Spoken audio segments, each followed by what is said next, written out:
What's going on YouTube? This is 3zinferno. So if you guys haven't seen, I made an article recently about reprints, and I try to make a balanced argument about it, but in all honesty, I just want to talk about some of the comments that I've seen on the Facebook page before they took it down. I think they took it down, which is interesting, and also on the TCG Player website, in the comments on the article. Now, I've read some of the articles, and some of the ones that get to me a little bit are the ones about vendors, and they're like, screw the vendors, whatever. Like why should they make money off a children's card game? And honestly, there's people that make money off everything. So since I'm technically a vendor too, I mean, I sell at Reprints, but I don't really necessarily do that to people. Like, I don't go like, hey, you want to trade? And I'm like, oh, I value this at $1 when it's worth like $10. I don't do that to people really. I just do it when I work at Frankenstein's because I have to pay for the booth and whatever. And I think that's these comments about like against vendors are a little misguided. I mean, why shouldn't I be able to make a living off of things that off of this game? I mean, someone's gonna do it regardless. And I mean, Konami, you think like Konami doesn't make any money off this game? Like, they make a ton. Obviously, that's why they don't. That's why they keep making it. So I just think the disrespect for people like vendors is unnecessary.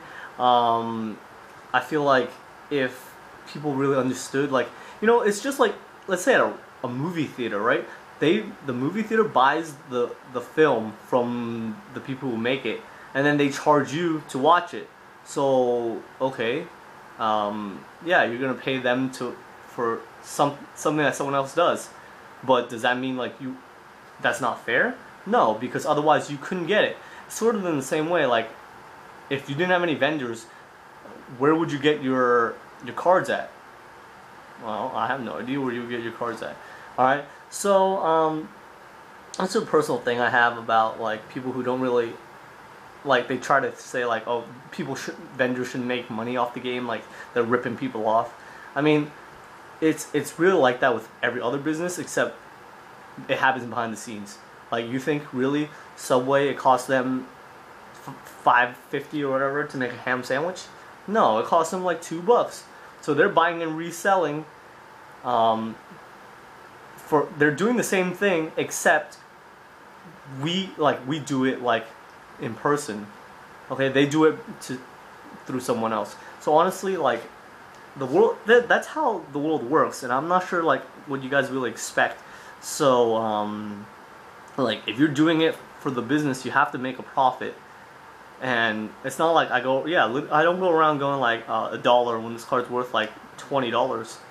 I'll tell you $10, half price, or whatever I want to buy it at. And I'll tell you if it's not that, maybe it is worth $20, but I can't move it that much, so I'll say $8. And I'll tell you straight up oh, it's hard to move, so I'm probably only gonna pay $8 for it. And I'll tell you straight up, I'm not gonna just do that to you. I'm not gonna be pay you $1 for it. So that's just this little rant that I wanted to talk about. If you guys want to read the article, I'll link below.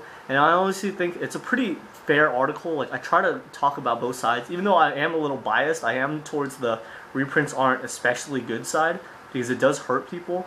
But I try to talk about it in every perspective. So if you guys want to take a read, let me know what you guys think. You can comment on the article again, and I'll probably read it again every so often, just to read the comments again. And I try to make it about a fair article, but some people are all jumping all. Oh, one more point I want to make, people are hey dude, you're not so I mentioned in an article that I am making a little less money in the game because of the reprints, and some people are commenting dude, get a real job, this is just a hobby. And again, okay, first, I have a real job, obviously. I don't just do I don't do Yu-Gi-Oh as my job just to make money. So, but do I necessarily want to spend all that money that I make in my other job on Yu-Gi-Oh? I mean, I want to fly to YCSs and go on trips, 2-day trips or whatever for the YCS, but if I can if I can pay for it through Yu-Gi-Oh, why wouldn't I want to?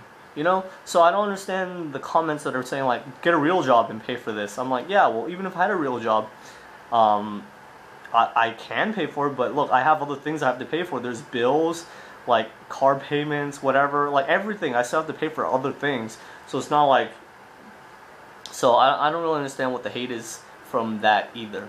Alright, so I'm going to post the article up. Let me know what you guys think. Sorry this is a little ranty of a video, but I just wanted to prove some points and also to get my article out into the open, and I really want to see what you guys think. Alright, that's it.